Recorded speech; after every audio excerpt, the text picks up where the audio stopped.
что через 40 лет, вот уже 41 год, как построили это здание, у нас здесь будут настоящие тукаевские леса, крылаевские леса, шуралиные леса, потому что вот наши ели, это прекрасное здание вокруг этого парка, все эти скульптуры. Еще за музеем у нас есть пруд, это искусственный водоем, это речка Ия, которая за домом Сагди, она очень маленькая, можно даже перепрыгнуть через эту речку. А здесь он уже большой, это Запрудье, это настоящее озеро, наши гости думают. И там можно летом покататься на лодке, на катамаране, отдых, рыбу ловить, порыбачить. И вот такой комплекс у нас получился уже через столько лет. И теперь наш музей, конечно, музей Тукай известен не только в Татарстане, по всей России и даже за рубежом. Потому что вот эта резиденция Кышбабая, настоящий Кышбабай, Дед Мороз татарский живет именно в нашем музее. Туда уже приезжает очень много народу, не только по всей России, даже из-за границы. И все оформления этого музея тоже задумка Баки Урманче.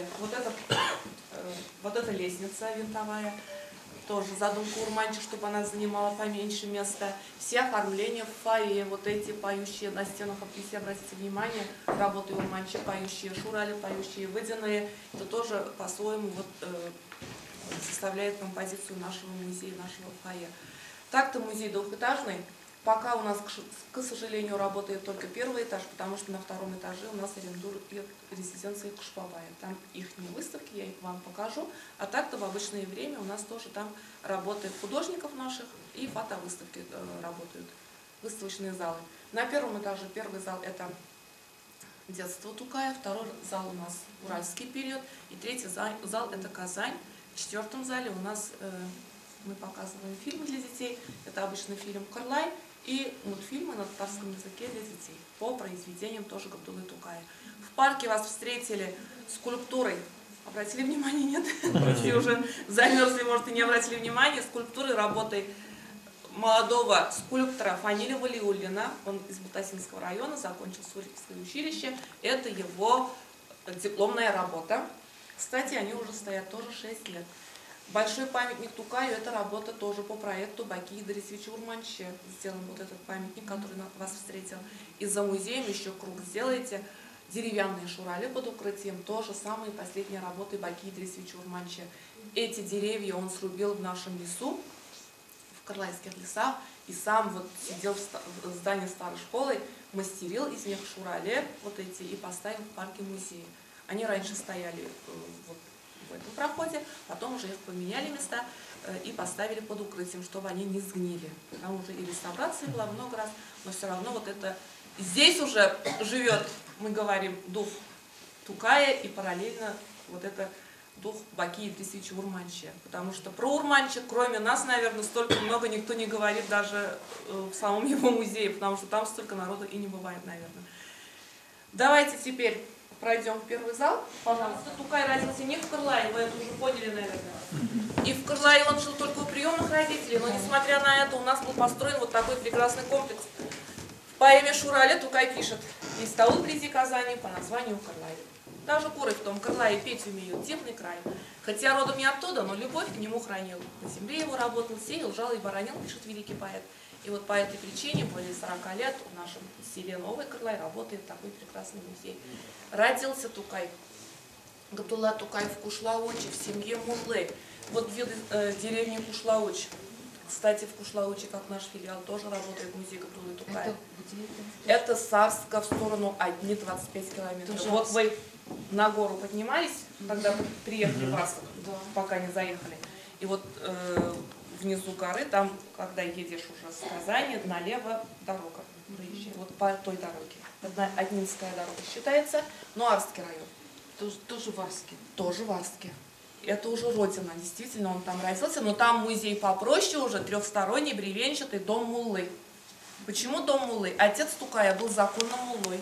Мухаммед Гариб Хазрат, документы о его назначении Муллой, вот документ Уфимского уезда, кстати, вот этих мулл назначали именно в Уфе, центр был там. И мулла – это значит главный человек деревни, это знаете, он записывал, кто родился, кто умер, кто приехал, кто уехал, кто у кого гостит. Вот об этом, это как наш сельсовет получается. Они все знали. И рождение сына записал, конечно, Мухаммед Гариф сам. Документ, подписанный отцом, конечно, это уже копия. Подлинники хранятся в Национальном музее Республики Татарстан. О рождении своего сына. Габдуллазян родился в 1886 году, 26 апреля. Сын Муллы. Я, Мухаммед Гариф, сын Мухаммед Галима, подписал такого-то числа. Здесь написано. Мать тоже была дочерью Муллы. Когда вот детей мул выдавали и женили только за мул. Замуж выдавали и женили. И на это сильно обращали внимание. Мать тоже была дочерью Муллы до 7 поколений. И отец также. Отец Тукая, Мухаммед Гариф Хазрат, Кашкарское медресе закончил за 8 лет. Где другие шакирды обучались по 15, по 20 лет. Он был таким вот, видимо, очень образованным человеком.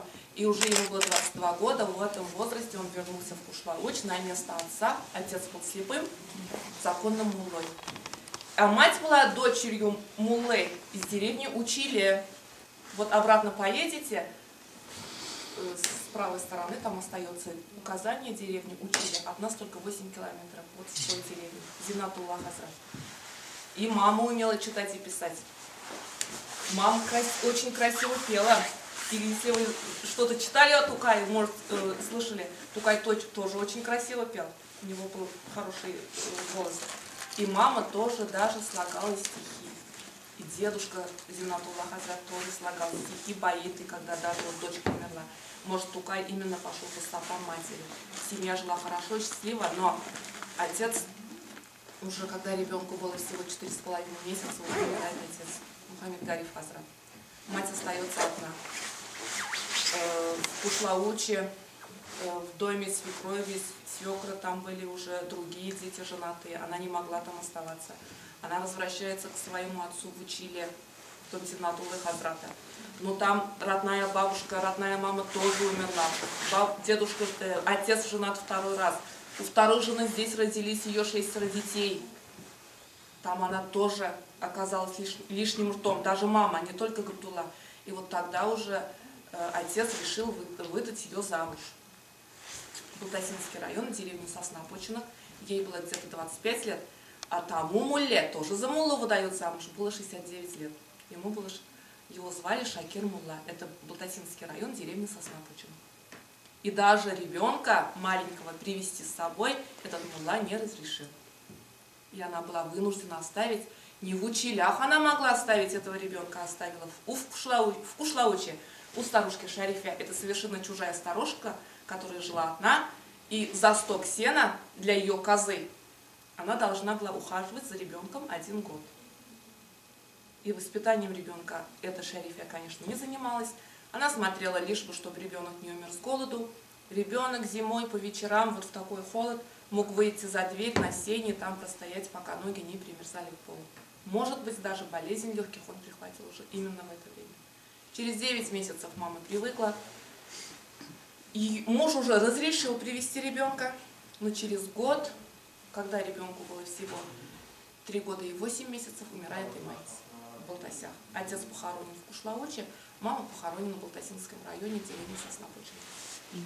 Таким образом, Габдулла оказывается уже круглой сиротой.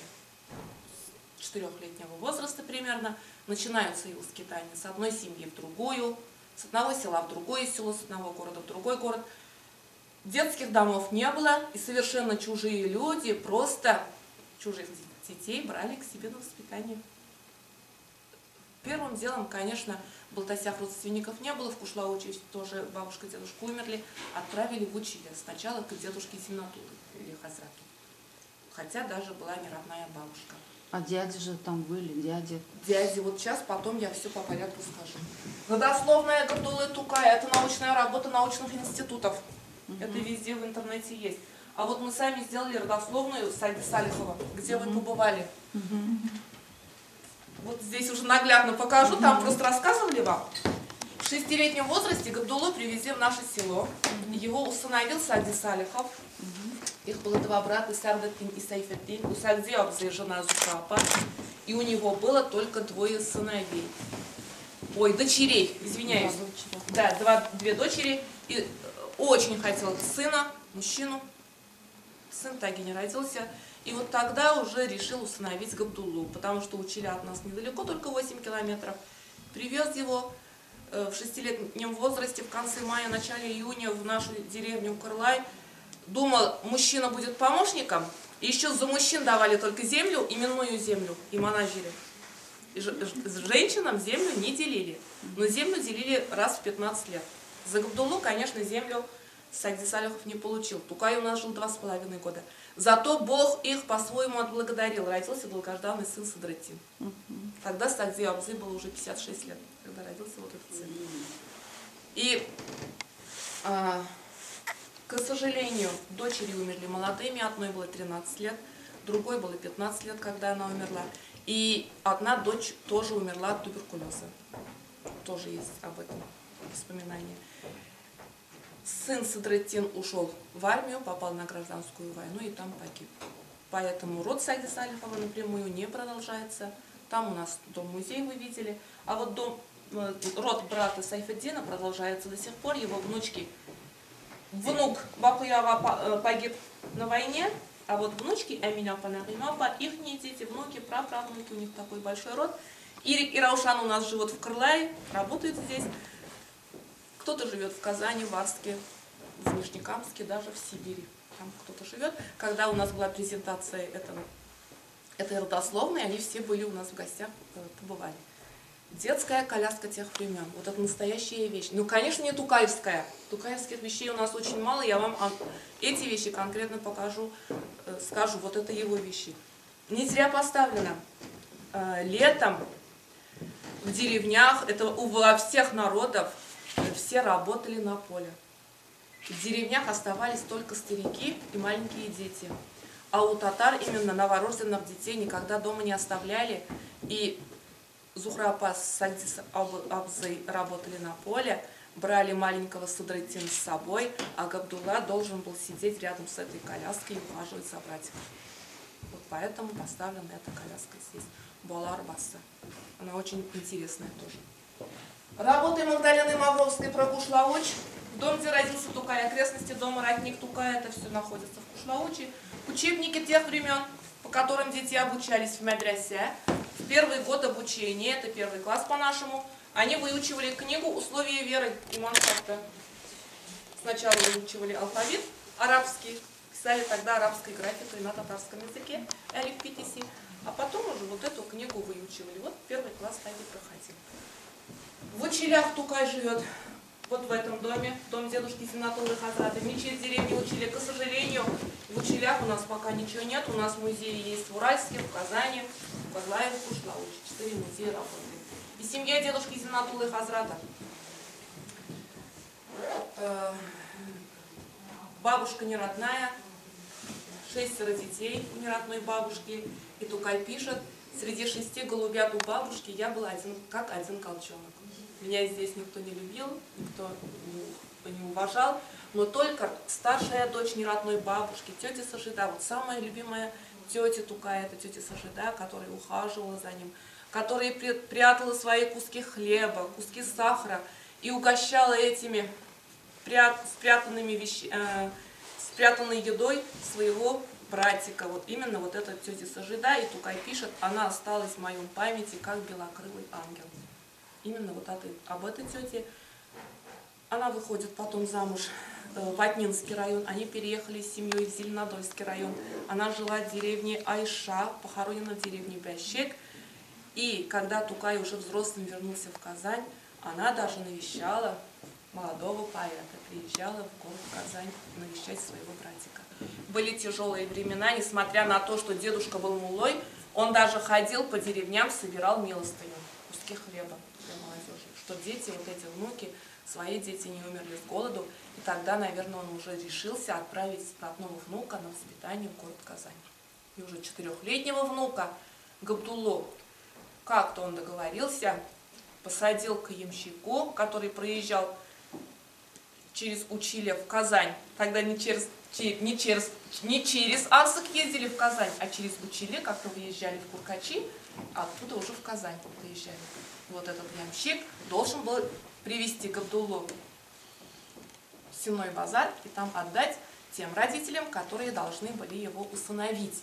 Но ямщик привез в Казань на Сенной базар, а этих людей там не было.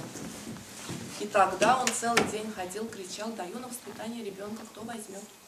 И только к концу дня семья из Новой Слободы, бездетная семья, очень хорошая семья, решила усыновить этого ребенка. Это маму звали Газиза, отца звали Мухаммед Вали. И хорошая семья была, которая жила в достатке. Отец занимался кожей, они шили кожаные ячейки, чувяки для богатых семей, а мать занималась тюбетейками. Она тоже вышивала тюбетейки, вышивала тюбетейки для богатых семей. И потом еще эти тюбетейки лишние она продавала на ярмарке Ташая. Площадь под Кремлем, знаете, Ярмарочная площадь. Эту улицу тоже переименовали недавно на улицу Ташая. Вот там была ярмарка, куда маленький Габдулла приходил с казанской своей мамой продавать тюбетейки. Там еще были карусели, деревянные лошадки, на которых можно было покататься за 3 копейки. Но мама сама никогда не предлагала ему прокатиться, а Тукай стеснялся просить деньги. И когда вот он взрослым вернулся в Казань, ему было 21, он свой один день посвятил именно на эти карусели. И об этом рассказал Фатыху Амирхан. Вот я в детстве не смог прокатиться, а сегодня я целый день катался в удовольствии на этих каруселях. Виды старой Казани. Первый вопрос. Сенной базар — это где? Это теперешняя площадь перед театром Камала, где фонтаны. Там действительно работал Сенной базар, и это называлось еще Старая Слобода. А Новая Слобода — это в сторону автовокзала. Теперешняя улица Татарстана, Тукая, где у нас музей Габдуллы Тукая находится. Это вот граница Новой и Старой Слободы. Наверху. Да. Новая Слобода, а внизу вот это Кабан, озеро Кабан. Это была Старой Слободой, а Тукай жил на Новой Слободе. Здесь у нас Кремль, Одинская мечеть, озеро Кабан, Правобулачная, набережная Кабана. Родители жили в достатке, и Тукай здесь был уже Габдулла маленький, одет, обут, сыт. Целыми днями играли на улице города Казани с соседскими мальчишками. То, что надо ребенку в его возрасте с 4 до 6 лет, у него все было. Конечно, он был очень доволен. Но через 2 года родители одновременно заболели и испугались. Если мы умрем, куда пойдет ребенок в совершенно чужом большом городе? Антибиотиков не было, лечения не было, и люди вот очень быстро тогда умирали. Отец Тукая заболел на пашне, на поле. Домой привезли, он скончался. Но говорят, он умер от болезни желудка, наверное, от рака. Такие предположения. И вот поэтому обратно вернули в Училе. А в Училях его никто не ждал. Дедушка уже думал, что он не вернется. Тогда уже дед дает объявление по соседним деревням. И таким образом он оказывается в нашем селе Новый Кырлай. Виды нашего села тех времен. Здесь тогда было просто поле. Кырлай, это переводится кар как поле, лай это как суффикс идет. Еще есть общие с названием Тукай и Кырлай. Кырлай это острый месяц, Тукай это полный месяц. Как-то общие в названии наших сел. Историю села не говорили? Нет. Кырлай, деревня Кырлай, Каралай. Она впервые образовалась, уже была во времена Казанского ханства в Высокогорском районе. Оттуда люди переехали в деревню Старый Кырлай, это уже в сторону Балтасей. Вам надо было проехать немножко дальше, на другом повороте завернуть и в Балтаси поехать. Вот там, по Балтасинской дороге, деревня была Кырлай, первые построили там, создали ее. А потом уже, когда начались вот эти насильные крещения, во времена Екатерины II, люди, которые не хотели креститься, они вот на этом месте построили новую деревню Кырлай. Это 3 семьи. Это 1700-е годы где-то. Поэтому наша деревня Новый Кырлай. Соседняя деревня Новый Яваш. Старый Яваш, он остается подальше. И вот так, и во времена Тукая у нас вокруг были дремучие леса. И Тукай в поэме Шурали пишет именно о наших лесах.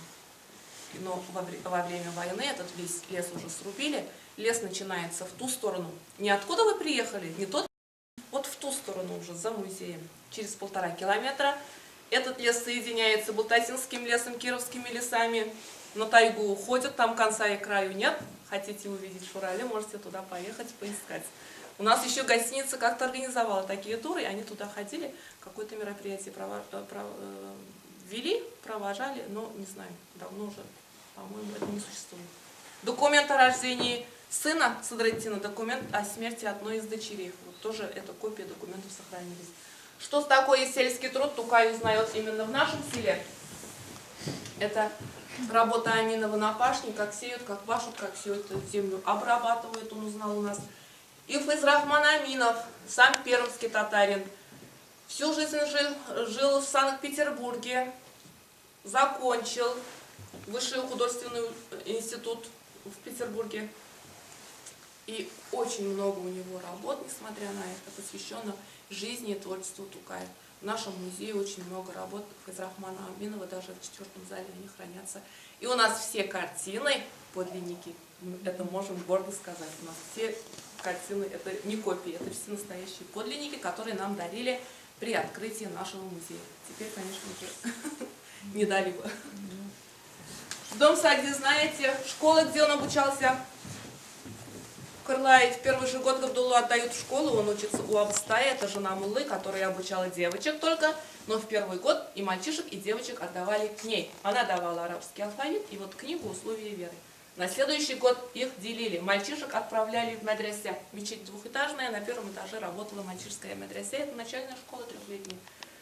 Мечеть вам показывали там? Мы сами видели. Вот этот наш мечеть, он построен на том же месте, где учился Тукай, построен в 1913 году, в год смерти Тукая. Нашему мечети уже тоже более 100 лет. Он тоже двухэтажный, там просто после реставрации и реконструкции. Он тоже старинный объект, можно сказать. И фотография первого учителя тоже сохранилась. Хабиб Рахман Хальфе его звали. И почему вот фотографии учителя, вот этого всего сохранилось, а фотографии Тукая нет? Потому что дочка Хабиба Рахмана Хальфе, Хуснурья Абыстай, послевоенные годы в Кырлае работала учителем начальных классов. И все экскурсии по селу вела она. Музея не было, но кто-то приезжал все равно, вот как бы, как простые туристы, и спрашивали про Тукая когда. Она рассказывала экскурсии, рассказывала она перед домом Сагди. Перед домом Сагди росла большая белая береза, там справляли все юбилеи, дни рождения Габдуллы Тукая, это до музеев еще. Туда водили людей, и она уже, наверное, рассказывала, вот он здесь жил, вот его соседские друзья, вот там мечеть, вот все это. И все эти фотографии она сохранила, и она первая в школе организовала первую выставку, посвященную жизни и творчеству Тукая. То, что у него было, вот это она сделала. И в 1957 году, уже в сентябре, 60 лет назад, в парке школы у нас поставили бюст Тукая, работу Новоселова. Это первая большая работа. Потом юбилей, дни рождения справляли под этим бюстом. В 1966 году в Кырлай на юбилей Тукая, это уже было 80-летие Габдуллы Тукая, к нам пришел, Евгений Евтушенко. Его с Арска до Кырлая привели пешком. Такой дороги, как теперь, тогда не было. Это весна, грязь. Представляете себе? В день рождения Тукая то плюс 20, то минус 10 может быть. Потому что вот я работаю почти 10 лет, там погода непредсказуемая. И вот его по грязи привезли пешком, все показали. Или как не могли, наверное, выезжать. Вот в документах так написано. Есть у нас большая статья. Это 66 год. Ему тогда было 34 года, оказывается. И когда он вернулся в Москву, он написал письмо в правительство. Оказывается, у татар есть такой великий поэт Габдулла Тукай. Но там ни дороги, ни инфраструктуры, ни музея, ничего нет. Вот мы думаем теперь уже, вот это нам, видимо, и помогло. Потому что в конце 60-х уже начали думать об открытии музея. В 1971 году открыли музей. Но уже в конце 60-х, в 69-м году, по-моему, обустроили эту речку первым делом. Значит, выбрали это место для музея, уже решили построить музей, получается. И вот после этого Кырлай уже начали поднимать. И вот на сегодняшний день уже более, если в 66-м году об этом уже задумали, 50 лет получается, 51 год, как вот все это теперь такой большой комплекс, и мы этим очень гордимся, конечно, мне очень нравится моя работа, и вот через столько лет даже все могли это предусмотреть. В Кырлае Тукай жил 2,5 года, нашлись родственники, это родная сестра отца, они были, почему-то не установили сразу, и вот ему было 8,5 лет, Габдулла забирает уже в город Уральск, это Северный Казахстан, это родная тетя, родная сестра отца Газиза Гусманова. Тоже работа Яминова. Шурали, знаете, Шуралиный лес. Еще у татар ходит такая легенда, в полнолуние, в полночь разные пери, шуралей в лесу устраивают свадьбы типа. Нам бабушки такие сказки рассказывали. Вот, может, Аминов хотел показать именно эту сказку. Может, он хотел показать, что в полнолуние, в полночь в лесу все кажется шуралешками. Но детям вот эта картина так нравится. Я говорю, смотрите, столько тут. И они все считают, сколько там шурали, что они делают. Начинают сами все говорить, рассказывать. Очень хорошая дорожная картина. Вид дома начала 20 века. Вам уже в доме-саде все это показали, но все равно там такой люльки нет. Вот эта колыбелька люлька. Конечно, для нас священная книга это Коран. Коран, переписанная ручную. Молитвенный коврик на мазлах, где читают намаз, молятся Богу. Лампа самая маленькая, трехлинейная, самая большая под номером 30. И бабушки говорят, раньше были только такие лампы. И мы, каждая из своей семьи с лампой ходили на дискотеку, на вечеринки. Кому-нибудь. И под этой лампой мы уже там все вечеринки устраивали, пели, танцевали, все делали. А когда уже побольше появились, там, конечно, валенки, если у кого не было. Но моя тетя говорит, у нас валенок не было, мы и зимой так ходили в локтях. А летом-то зачем так? Ну, чтобы удобно было. Это же еще и пальцы может, там мозоли появляться, да. И раз в неделю эти лапти изнашивались, их надо было менять уже через неделю. Зато у них ноги не болели. Это все натуральное. Натурально? Это шерсть натуральная и это натуральная. А в грязную погоду весной и осенью носили деревянные башмаки. Наши платформы. А можно галоши на вес? Ну, бабушки они говорят, легкие. что они были вот такие еще, подошва высокая, чтобы туда грязь не попадала. Еще они даже в праздники одевали эту обувь, красили, украшали разноцветными там красками. Вот мастера, наверное, же такие были, кто вот это делал, да? Да, вот каждый это делать не мог. Они, видимо, обменивались. Кто-то делал лапти, кто-то чулки, кто-то там прялку, кто-то колыбельку, кто-то что-то. И вот моя бабушка, ей бы исполнилось уже более 100 лет было бы, она 12-го года рождения была, она рассказывала, она была дочерью муллы. Зимой из дома в дом ходили портнихи со своим, на санях у него была машина швейная, со своим материалом, Тканями, тканями, и жили неделю там сколько-то, и шили для всей семьи, кому что надо. Еще рассказывали разные анекдоты. И когда мы говорили еще, она говорила, если еще расскажу, там пальто совсем узким получится. Оказывается, они еще воровали этот же материал у них, когда уже вот так шутили. Она уже об этом догадалась, когда взрослой стала. Вот эти Кораны, я думаю, тоже так же переписывали. Человек жил у кого-то, переписывал Коран, там вся еда, вся жизнь там проходила, и потом уже уходил в другую семью. Не у всех же были для этого возможно, не все умели еще читать и писать. Но вот моя бабушка, она знала Коран наизусть, потому что она была дочерью муллы.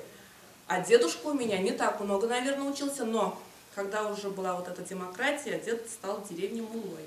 Дедушка читал молитвы вот по такой книжке, а бабушка сидела и исправляла, потому что там были ошибки. Она все это знала наизусть. В советское время?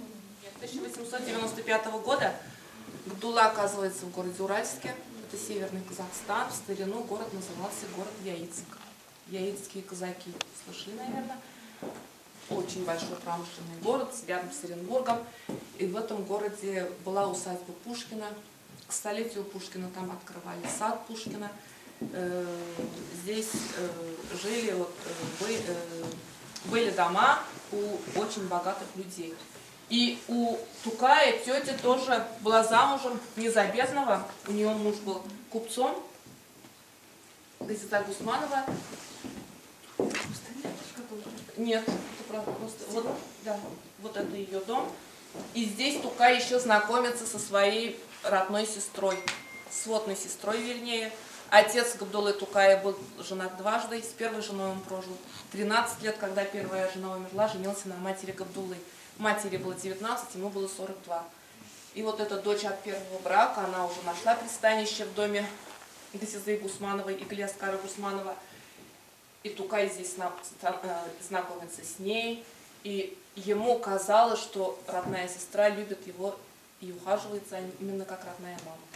Он очень любил сестру и был очень ей благодарен, потому что она его встречала с медресе, ухаживала за ним, смотрела, не голоден ли он, там всю одежду присматривала, сделали уроки. Вот этот уход, ему этого, видимо, всю жизнь не хватало. Но несмотря на это, конечно, Тукай был оптимистом и написал, конечно, такие прекрасные произведения.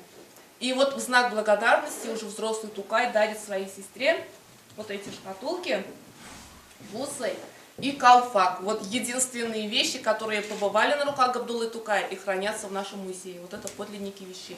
Кто-то спрашивал. Это стекло, там просто железо. Калфак — это украшение, на голову одевали, но все равно эти колфаки тоже показывали состоятельность хозяйки. Чем богаче. А как они? Вот, только как украшение. Чем дороже камушки, там золото, эти жемчуги, они показывали состоятельность своей хозяйки. И настоящий молитвенный коврик Газизы Забировой тоже вот, она сама вышивала этот молитвенный коврик. Она тоже здесь уже стоит довольно долго, и она, там цвета вот эти меня каждый раз удивляют, они как будто сегодня только вышитые. Газиза Забирова выходит замуж, и они с семьей переезжают в город Казань. Она умерла, ей было 82 года, в 1962 году она умерла. Ее сын Хусаин Забиров был археологом, архитектором, он привез эти вещи в наш музей в 1971 году. И 3 дочери у Хусаина Забирова, они живут в городе Казани, мы с ними общаемся, они до сих пор живы, и у них тоже, кстати, очень много материала, посвященных именно Тукаю, фотографии. Отдают в медресе Мутигия, к образованию относились очень серьезно. В этом медресе шакирды тогда получали как наши высшие учебные заведения. Это были непростые медресе. Главным был Мутыгулла Тахфатуллин, поэтому медресе называлась медресе Мутигия. У Мутыгуллы Тахфатуллина была Красная мечеть, двухэтажный дом. В этом доме в 2006 году открыли музей Габдуллы Тукая в Уральске, тоже работает. Очень большая семья у Мутыгуллы Тахфатуллина. У него родились 11 детей. Самая младшая дочь – это наша актриса Галия Кайбицкая. Здесь слышали. И Тукай еще параллельно учится в 3-летней русской школе, где изучает русский язык, литературу, знакомится с произведениями Пушкина, Лермонтова, Куприна. И в свои 16 лет Тукай уже переводит на татарский язык 65 басен Крылова. Это была очень его большой работой в области переводов. И эти басни в то же время издали книгой под названием «Жемчужины Энджибертекляры» на 2 языках. Сколько лет ему было? 16. С Камилем Мутыги, это старший сын Мутыгуллы Тахфатуллина, они издают среди шакирдов первые газеты, рукописные газеты на татарском языке «Новый век». Вот копия журнала «Новый век», это рукописный журнал. А потом уже Камиль Мутыги покупает одну комнату с типографическим инвентарем, и там издают журнал «Новый век». Вот подлинники журнала «Новый век», который издавал Габдулла Тукай с Камилем Мутыгей. Там же издавали журнал «Стрелы», еще газету «Фикер». Учебники тех времен, математическая география называется, как-то совмещали математику с географией. В этих медресях преподавали все наши предметы, еще логику, философию, языки Тукай знал, изучал. изучал русский, турецкий, персидский, арабский, татарский, даже французский преподавали, даже экономику. И после окончания этого медресе они могли работать и муллой, и преподавателем везде, где жили татары. Уже им давали уникальный документ единого образца. Тукай очень любил образ Шурале, под стихами подписывался псевдонимом Шурале, его личная подпись арабскими буквами читается справа налево Шурале. У Тукая около 80 псевдонимов, еще самое известное это Апуш. Очень любил Пушкина, придумал себе псевдоним от Александра Пушкина Апуш. Маленький Апуш, Великий Апуш его еще называли. Апуш Куюсу тоже видели там. И вот здесь у нас тетрадка, подписанная Тукаем на русском языке. Тетрадь для списывания ученика первого класса А.М. Тукаева. Вот почерк на понятном нам языке. Конечно, тетрадка не первого класса. Сюда он записывал песни, стихи, которые слышал от народа. Тукай собирал татарское устное народное творчество. В 1910 году в Казани, в Восточном клубе, Тукай выступил лекцией «Татарское народное устное творчество». И виды города Уральска через реку Урал делали вот такие сооружения. И по пояс в воде из этих веток между них попадалась рыба, и эту рыбу собирали по пояс в воде. Так зарабатывали и продавали на рынке. Хотя Уральск уже тогда был очень большим промышленным городом. По численности населения тогда первое место занимали русские, на втором месте были татары, на третьем только казахи. А теперь это уже чисто казахский город. И там вот эти все здания, которые у нас в фотографиях, все сохранили. Многие после реставрации, там вот в доме Газизы Гусмановой ремонт сделал Татарстан Татнефец. Потом дом Мутыгулы Тахватуллина, где музей, тоже с помощью Татарстана сделали ремонт и открыли музей. А которые уже старые, но все равно они стоят, их не разрушили, не сломали, вернее. И у них эта часть называется Старая Слобода, а новое строение это Новая Слобода. Там как бы два города получается. Редкие фотографии Габдуллы Тукая. Вот здесь он стоит у типографического станка во весь рост, где он у Камиля Мутыги работал наборщиком, корректором, журналистом.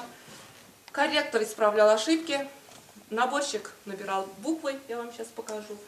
И Тукай писал свои статьи, стихи для этих газет и журналов. Вот здесь Габдулла Тукай сидит, современная фотография, в черных очках, модной прической. Озвучно нашему времени.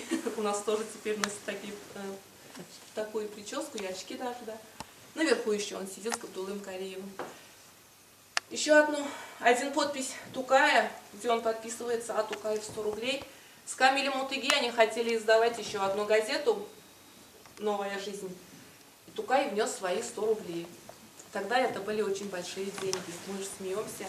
33 коровы. Потому что за 3 рубля в те времена можно было купить одну корову. За 5 рублей лошадь. Ну, конечно, это не заработанные деньги Тукая. Продали в Кушлауче отцовский дом за 200 рублей. 100 рублей он отдал сестре, а 100 рублей внес в издательство газеты. Отдал Камилю Мутыги. И Тукай, несмотря на это, уже в Уральске начал зарабатывать 25 рублей. Тогда за эти деньги можно было купить 8 коров. Сегодня у нас одна корова стоит 70 тысяч. По нашим меркам Тукай получал по 500 000 рублей. Это вы покажете потом через столько-то лет. И вспомните мои слова. Так что Тукай бедняком не был. Хотя деньги у него в кармане не задерживались, он раздавал всем долги. Долги эти не собирал, не вернули. Поэтому иногда и бедствовал. Но вот то, что он увидел в детстве в Кырлае, то, что он жил в Уральске, именно вот Мутыгулла Тахватуллин, главный преподаватель, где он учился, показал ему первые образцы стихописания Гарус и объяснил, что как надо писать попроще, по-народному, чтобы тебя понимал простой народ. Работы наших старинных поэтов понять тяжело, там очень много восточных слов. А у Тукая это уже всенародные слова, и поэтому он очень быстро стал таким популярным человеком, стал таким популярным поэтом. Благодаря Уральску Тукай в Казань вернулся известным человеком, известным писателем. Ему было уже 21, надо было пройти военную комиссию, идти в солдаты. Оставил город, где прожил 12 лет. и вернулся в Казань. С Уральска приезжают и говорят, зря он к вам вернулся, может быть, жил и подальше. Ну, кто знает. Но сам-то Тукай хотел жить именно в Казани уже. Именно там, где было так много татар. Ему казалось, что ему возможностей больше, чем в Уральске, в Казани. Поэму Шураля написал именно в Уральске. Вот первое издание поэмы Шураля, книги, новые чтения, да, это подлинная книга. Сначала похвалюсь. Оказывается, на территории Татарстана и Башкортостана такого станка больше нигде нет. Только у нас был эксперт с Башкортостана. В Казани он в какой-то конференции начал читать лекцию и сказал, на территории Татарстана и Башкортостана это не сохранилось. Потом в конце ему подошли научные сотрудники Национального музея и сказали, у нас есть литеры, а в музее Тукая есть вот это настоящий станок наборщика. И потом он к нам приехал с женой, и мы все обследовали, думали, может, что-то осталось от Тукая, но, конечно, от Тукая нет, потому что это станок не Тукая, но все равно он привезен к нам с города Уральска, с типографии Уралец. Тукай работал точно с таким станком.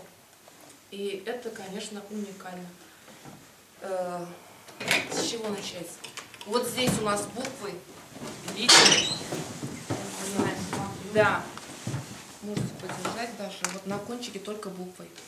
Это вот настоящие литеры. Как мы на компьютере собираем, только на кнопки нажимаем, а они все это набирали вручную. Из букв слова. Я еще застала эти времена. До 2000 года районные газеты набирали, оказывается, таким способом. Да? Когда все это перешло в Идельпресс в Казань, они начали набирать на компьютере. А потом уже копировали по-другому, конечно. Было легче. Когда доска заполнялась этим текстом, молодежь, как набираем на компьютере, пробелы, междустрочие, пунктуацию, все ставим, заглавная буква, пробел. Мы только так же говорим теперь, да, когда доска заполнялась. Эти буквы красили чернилой, ложили белую бумагу и прокладывали, копировали. Проверяли корректор. Тукай был и корректором, нет ли ошибок. Ну, там, говорят, была своя хитрость, если пару ошибок, только так. Можно было как-то так это исправлять. Если много ошибок, надо было набирать еще раз, получается. Надо было быть очень терпеливым, очень грамотным, когда набирали уже. А потом уже, когда копировали, там уже был другой способ. Оказывается, там крутили, как мясорубку, и уже копировали легче. Это вот интерьер только наборщика. И музей вот такой с типографическим станком и печатным станком есть только, оказывается, в Италии. Сколько времени уходило, чтобы набрать эту страницу? Сколько времени уходило, я не знаю, но издавали газеты 2 раза в неделю по 5000 экземпляров и работали сутками. Да, все это издавали, все это печатали. И эти газеты распространялись по всей России, где жили татары. Не только по городам, а даже в глухих деревнях. Читали эти газеты и знали, что есть такой великий поэт Габдулла Тукай, который очень в детстве много увидел, несмотря на это, пишет очень хорошо. И в деревнях татарских тогда начальное образование получали все. Все знали читать и писать, несмотря от того, откуда он вышел, кем он был. Вот так, самая первая фотография Тукая, сделанная, как только он вернулся в Казань. Первым делом, конечно, он поехал в село Большая Дня пройти военную комиссию, идти в солдаты, но по состоянию здоровья комиссию не прошел. Тукая уже болезнь легких выявили к этому времени, и он вернулся в Казань, этому даже обрадовался, что в армию не пошел, зря время не потратил. По обратной дороге заехал в Кырлай к соседям Сади Салихова, Сади Алцей уже умер к этому времени. Потом в Кушлауч, в Училе, узнал, как живут там соседи, бывшие знакомые, и вернулся в Казань и начал жить в Казани, работать, творить. И последние 7 лет живет Тукай, конечно, в городе Казани. В Казани дружит с Фатыхом Амирханом. Улица Амирхана, знаете, это самая известная улица, известный писатель татарский. Амирхан с 1 года рождения с Габдуллой Тукаем. Он жил до 40 лет. Но Аймерхан 18 лет уже был парализован, его ноги не хотели. Несмотря на это, для Тукая он был и остался самым близким другом, соратником. И Габдулла Тукай еще так завещал, что на последний путь пускай провожает меня Фатых Амирхан, его отец Зариф Хазрат. Так, он сам так захотел. Зариф Хазрат, отец Амирхана, был очень известным молодой города Казани, тоже очень богатым человеком. Редколлегии газеты «Аль-Ислах», вот газету, которую издавал Габдулла Тукай с Фатыхом Амирханом вместе, тоже подлинники газет. И вот редкие фотографии, тоже Тукай сидит. Да. Тукай во всех фотографиях разный, конечно. Может, и ретуширование делали, и Фатых Амирхан. Вот здесь у нас. Писатели начала 20 века – это те люди, это соратники Тукая, которые поднимали, поддерживали нашу литературу, наш татарский язык, нашу культуру. Это Сагид Рамиев, Мазид Гафури Дердимент, Саид Сунчаляй, Гафур Кулахметов, Галимзян Ибрагимов. Это дети богатых людей, писали не ради денег, они писали, чтобы поднять наш язык, нашу культуру до сегодняшнего состояния. Хочу показать Гильмаддина Шарафа, это издатель тех времен, который при жизни Тукая издал его самый первый сборник стихов. Он выкупил у Тукая его первые стихи. За эти стихи заплатил 30 рублей. На эти 30 рублей Тукай с Уральска до Казани, до Самары, вернее, вернулся на поезде. Первый раз его повели на лошадях 18 дней, в лютый мороз, а уже вернулся он на поезде. И в этот первый сборник поставили вот эту фотографию, работу Иванова. Самая популярная фотография Габдуллы Тукая, сделанная именно для сборника стихов, которые во всех учебниках, сборниках, у нас на перекрестке вот эта фотография самая-самая популярная. С Галиаскаром Камалом Тукай издавал самые первые сатирические журналы на татарском языке. «Загнется», «Молния». Материал готовил Тукай, писал свои статьи, карикатуры они рисовали вместе. Театр Камала тоже знаете.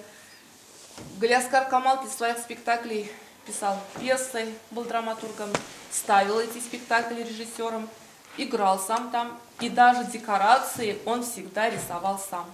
Это тоже его рисунки? Да, это вот рисунки тех времен. Тогдашние люди, известные люди, они делали все. Да, все умели, делали все, что могли и не могли даже. В жизни молодого парня, конечно, без любви не обходилось. Вот здесь у нас самая первая и последняя любовь Габдуллы Тукая, Зайтуна Мавлудова в черном платье. Своей подругой стоит, но Тукай не успел жениться, умер молодым, ему было всего 27 лет. Еще он боялся жениться, думал, если я умру, моя семья, мои дети будут страдать так же, как и я. Но по словам, по взглядам, по его стихам можно было понять, что он влюблен именно в эту девушку. Вот здесь у нас стихотворение Тукая «Любовь». «Не бывать цветами травам, если дождик не пойдет. Что ж поэту делать, если вдохновение не придет? Всем известно, что знакомы с этой истиной простой. Байрон, Лермонтов и Пушкин вдохновлялись красотой. О, как сладкие муки эти, муки тайного огня! Есть ли кто-нибудь на свете, понимающий меня? Нет, со мной из всех влюбленных не сравнится ни один. Я люблю 100 крат сильнее, чем Фархат любил Ширин». Зайтуня только после смерти Тукая выходит замуж за Кадыра Расулева. И у них сын писатель Атилла Расих, если кто знает татарскую литературу. Жена Закия Расулева у Атиллы Расиха. Закия Расулева написала к столетию Тукая, издала книгу «По следам Тукая». Тукай из Лярбуна. У нас есть такая очень уникальная книга. У нее были родственники в Кырлае, и она приезжала в Кырлай, ходила по всем дворам, собирала материал воспоминаний о Тукае. Там есть даже по 2, по 3 предложения из воспоминаний. А Атилла Расих в своих воспоминаниях пишет: «Моя мама Тукая, наверное, очень любила. Она знала его стихи наизусть. У нас дома висел постоянно большой портрет Тукая, и я маленьким помню, мы каждый год в день рождения Тукая ходили на его могилу». Вот это осталось в его памяти. Свадебная фотография Зайтуны. Прижизненное издание Габдуллы Тукая. При жизни было издано книг под 35 наименованиями. Очень много издавали, очень много продавали. И эти издательства тоже все эти деньги ему не выдавали. И когда Тукай уже лежал перед смертью в больнице, разные издательства должны были ему 500 рублей. Эти деньги он завещал фонду детям-сиротам. жил только в гостиницах. В Казани у Тукая никогда своего дома не было. Вот стол пломберный, карточный, стулья, кресла. Привезенный с гостиницы «Булгар» города Казани, тоже при открытии нашего музея в 1976 году, это нам все подарили. Мебель из номеров Хусаина Ямашева, тоже с гостиницы «Булгар», кроватки, этажерка, дорожная сумка. Фортепиано нам подарили, тоже очень уникальная вещь, Тукаю отношения не имеет, но в Восточном клубе проводились разные мероприятия, и без музыки, наверное, не обходилось.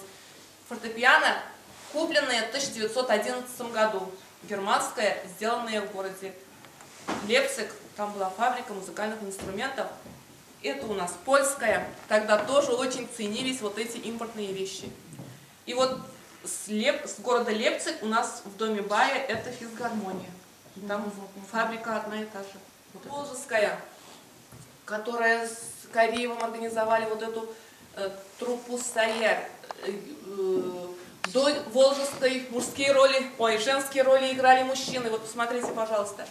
А Сахибжамал Гиззатуллина в первое время в одном спектакле играла по 4 роли разного характера. Она была маленького роста, такая шустрая, боевая.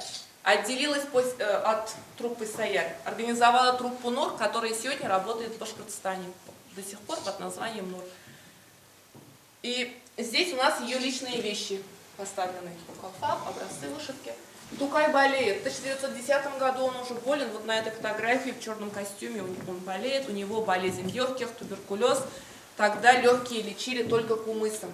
Кумыс – это кислое лошадиное молоко. На нашей территории кумыс не делают. Был только аспирин. Когда сильно температура поднималась, он пил аспирин. А врачи сегодня говорят, даже по 10 штук он пил. Сегодня врачи говорят, что аспирин только задерживает вот в бронхах. Не отхакивается. Только хуже делает, оказывается, его пить вообще нельзя при бронхите. Ездил на теплоходе Тургенева в Астрахань пить кумыс. Вот здесь у нас Тукай, Сагит Рамиев, Шараф Гайфи, он же у Сагита Рамиева. Тукай среди астраханской молодежи сидит. И в Астрахани его еще показали профессору Нариману Нариманову. Это азербайджанский профессор, который уже тоже сомневался, что у него, наверное, должно быть туберкулез, он говорит. Зимой 11-12 года Тукай живет в училях у сына Кашфика Абира Амирова. Кто-то ему предложил попить парное молоко и бульоны. Таким образом, Тукай пожил у них в деревне, стало ему намного легче. И когда он уезжал, Рабига Амирова подарила ему 2 перинные подушки, на которых он лежит вот, в больничной койке на подаренных подушках. Оттуда написал письмо Фатиху Амирхану, конверт, подписанный Тукаем на русском языке. Хотя это копия, но все равно это почерк Абдулла Тукая. В мае 2012 года Тукай поехал в Башкортостан, его пригласил к себе в гости Мазид Гафури. И чтобы вот встретить Тукая и как бы его угощать, Мазид Гафури продает свое зимнее пальто. Это была весна. Пришел домой и сказал жене: все, жена, я продал пальто, деньги есть, я поехал встречать Тукая. Вот тогда почему-то так-то жили одним днем. Они ничего лишнего не покупали. В начале лета в Казани Тукай как-то в одно лето пришел с обновкой в редакцию газеты «Алислак» в рубашке с завязанным шнурком. И кто-то ему сделал замечание, сказал: вот я купил новую рубашку. Кто-то сделал замечание, ремешок-то женский. Он: ладно. И так ходил целое лето. Вот на это внимание не обращал. Но по сути Тукай был немножко бунтарем. Он делал то, что решил сам правильным. Никому не подчинялся и писал так, как ему хотелось. В Уфе хотел попить кумыс, но кумыс еще не был готов. Мусабигиев, вот татарские известные люди все равно друг друга поддерживали. Его приглашают к себе в гости в Петербург. У него там были доходные дома. В свой дом. И показал Габдуллу Тукая, Мусабигиев, профессору. Это был немец, Александр Поль его звали. И Александр Поль за год до смерти уже ставит точный диагноз, что у Тукая точно туберкулез легких. Одни легкие вообще не работают, он говорит, другие работают только в 1/4 часть. Тукаю, конечно, так никто не сказал. Сказали: ты просто простудился, надо лечиться. Хотели отправить в Крым. Но Тукай не согласился поехать так далеко. Он согласился поехать в Троицк. Это Челябинская область, рядом с Казахстаном, попить кумыс. Везде только на руках ходить он уже не мог. Это весна 2012 года. И через где-то 3 месяца на своих ногах вернулся в город Казань. Ему стало намного лучше. Хотя наши врачи говорят, кумыс только поддерживает иммунитет. Но я уже говорю, когда веришь и пьешь, помогает даже простая вода. Вот. Он в это, видимо, очень сильно верил. Но несмотря на это, уже в конце 2012 года, конечно, состояние Тукая резко ухудшается. Когда вернулся в Казань, Тукай с Ахмед Хасяни и Зайняб Хасяни начинают издавать новый журнал «Он». При жизни Тукая вышло 6 номеров этого журнала, 7-й уже вышел после смерти Габдуллы Тукая. В 1913 году Габдулла Тукай 26 февраля ложится в Клячкинскую больницу. Это сегодняшний Минздрав по улице Островского, напротив ТЮЗа. Это была частной клиникой Григория Клячкина. И он не имел права человека с открытой формой туберкулеза положить к себе. Потому что в этой клинике лечились все известности. Там было электролечение, гидролечение, там теплолечение. Все там было. Но он пошел против своих правил. Для Тукая выделил на 1-м этаже одну комнату с 2 окнами на улицу, чтобы его друзья, соратники могли приходить, уходить в любое время. Но, конечно, не за бесплатно. За лечение за месяц надо было платить 150 рублей. Это и тогда было недешево. И уже врач Лурий его лечил, собирали даже консилиум из других больниц. И уже выяснилось в начале апреля, что дни Тукая сочтены, ему лучше не станет. До этого Тукай никогда в больнице не лежал. Когда ему предлагали «иди в больницу», он говорил, идти в больницу – это значит сделать еще один шаг ближе к смерти. Почему-то он не доверял, когда состояние было еще лучше. И вот так появляются вот эти самые последние фотографии, сделанные за 28 часов до смерти. 14 апреля сделали фотографии, 15 апреля вечером, половине 9-го, Тукай умирает в больнице Клячкина, не дожив даже до дня рождения. Родился 26 апреля, умер 15 апреля 1913 года. Надо было прожить еще 2 недели почти. На другой день с его лица неизвестные студентки медуниверситета сделали гипсовую маску. Поэтому похороны задержались на 1 день и похоронили Тукая 17 апреля 1913 года на Водотарском кладбище города Казани. На похороны на улице Казани вышло около 10 тысяч человек. Столько народу Казань еще никогда не видела. Из больницы Клячкина до кладбища несли только на руках. Народу было очень много. И вот это действительно, это был такой известный человек уже в те времена. А теперь уже прошло 131 год со дня рождения Габдуллы Тукая, 104 года со дня смерти Габдуллы Тукая. Но несмотря на это, он у нас сегодня на нашем небе горит, как яркая звезда. Мы его знаем, любим, читаем. Тукая знает вся страна, весь мир, можно сказать даже. Есть такие люди, которые не знают русского языка, например, за границей приезжают, а знают Тукая, знают наш татарский язык и очень знают Тукая иногда даже лучше. Они вот эти все письма нам читают, что там написано вот действительно.